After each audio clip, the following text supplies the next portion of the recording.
My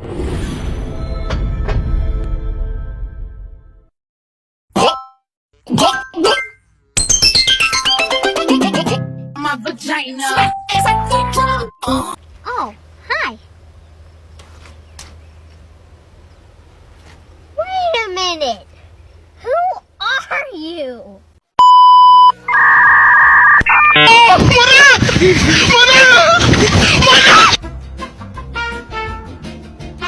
Yeah, boy. Nice. Nani?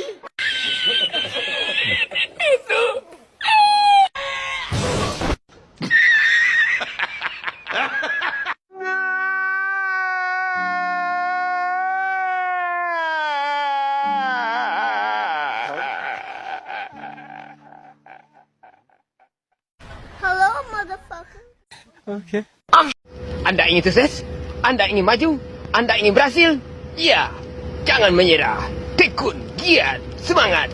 Seperti saya ini, nih hasilnya. Kelapa. Anda ingin berusaha? Ayo dong.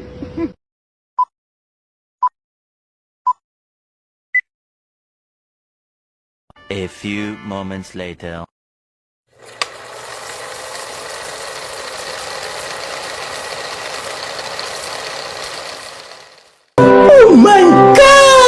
Nabi bohong.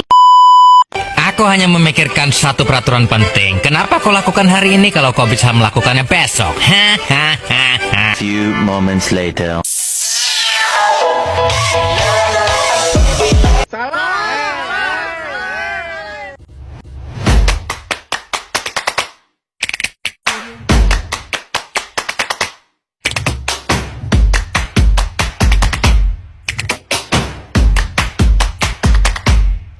Assalamualaikum warahmatullahi wabarakatuh. Perkenalkan, nama saya Hanina Rahma Azizah dari kelas Akuntansi Syariah 1D dengan NIM 245221123. Di sini saya akan menjawab beberapa soal Pancasila. Yang pertama, bagaimana sejarah perjuangan bangsa Indonesia dalam merumuskan Pancasila sebagai dasar negara? Pancasila sebagai dasar negara Indonesia dirumuskan dalam sidang pertama Badan Penyelidik Usaha-Usaha Persiapan Kemerdekaan Indonesia atau BPUPKI yang berlangsung pada 29 Mei hingga 1 Juni 1945. Ada beberapa tahapan dalam proses perumusan Pancasila, yaitu yang pertama, pada pembukaan sidang, Ketua BPUPKI Rajiman Wedyadiningrat menyampaikan bahwa mendirikan negara merdeka membutuhkan dasar-dasar negara. Yang kedua, 3 tokoh yaitu Supomo, Muhammad Yamin, dan Soekarno menyampaikan usulan mengenai dasar negara Indonesia. Pada 31 Mei 1945, Supomo menyampaikan usulannya. Menurutnya, Indonesia merdeka adalah negara yang mempersatukan semua golongan dan paham perseorangan, serta mempersatukan diri dengan berbagai lapisan masyarakat. Usulan dasar negara menurut Supomo. Yang pertama, persatuan atau unitarisme. Yang kedua, kekeluargaan. Ketiga, keseimbangan lahir dan batin. Keempat, musyawarah.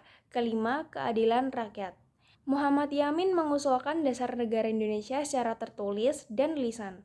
Usulan tersebut disampaikan pada 29 Mei 1945.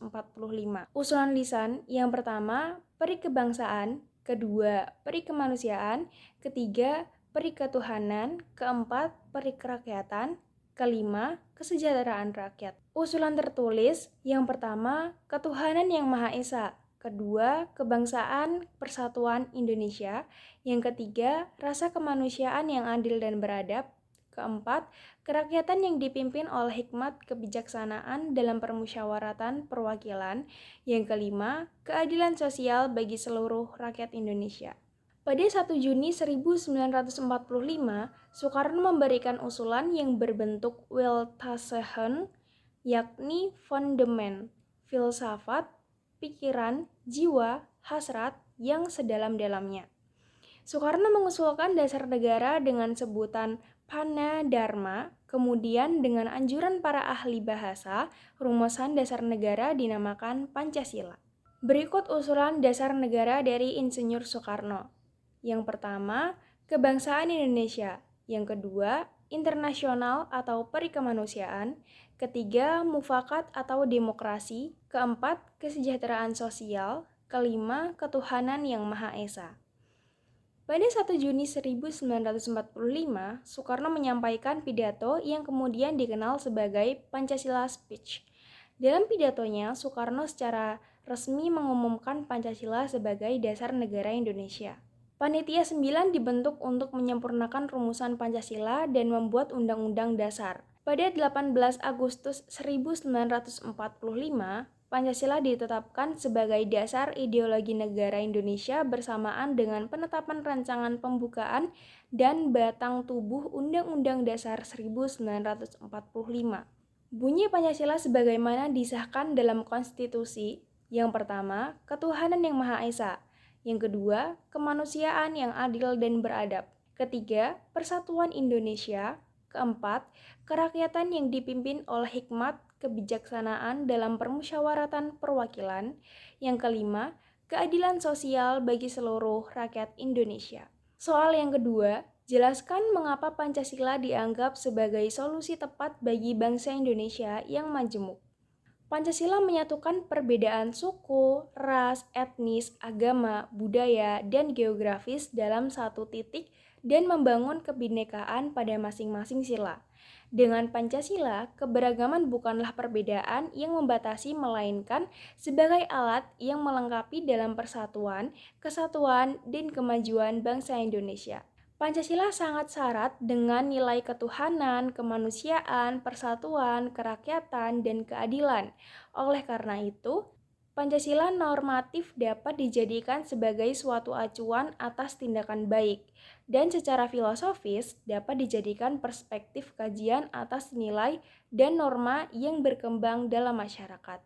Pancasila haruslah dijadikan dasar kehidupan bersama karena di dalamnya mengajarkan nilai-nilai kehidupan bersama, multikulturalisme, persatuan, demokrasi, keadilan sosial, dan penghormatan terhadap kelompok-kelompok minoritas.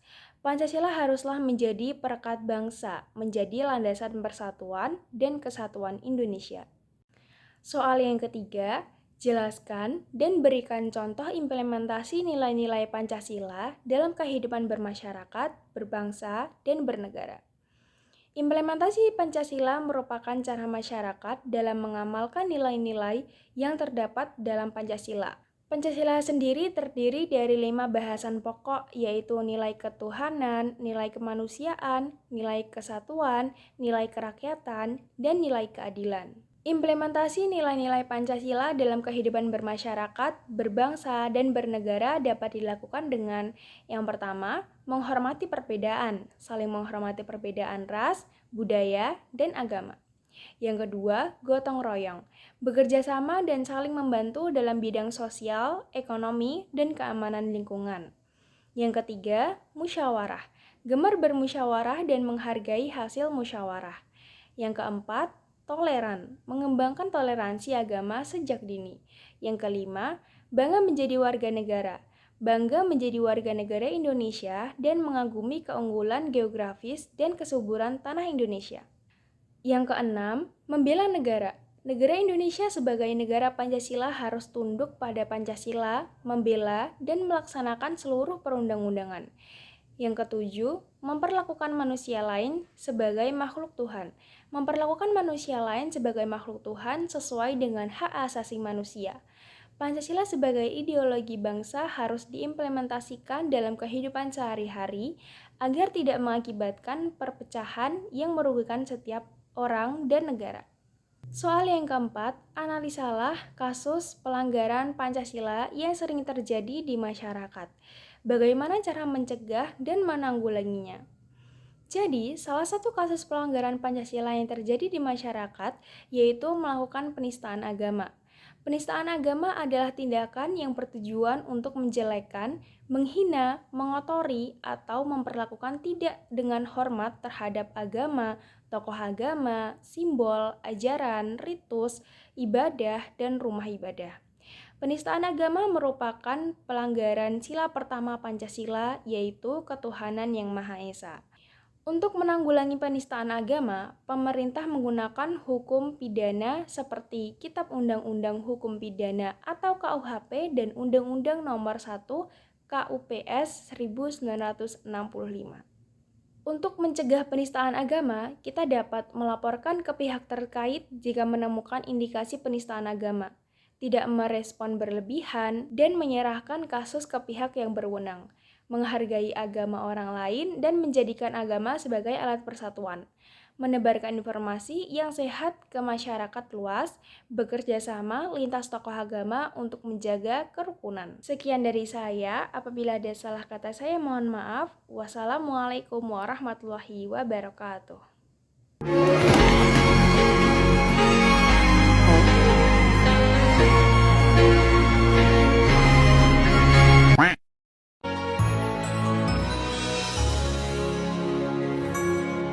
Quack.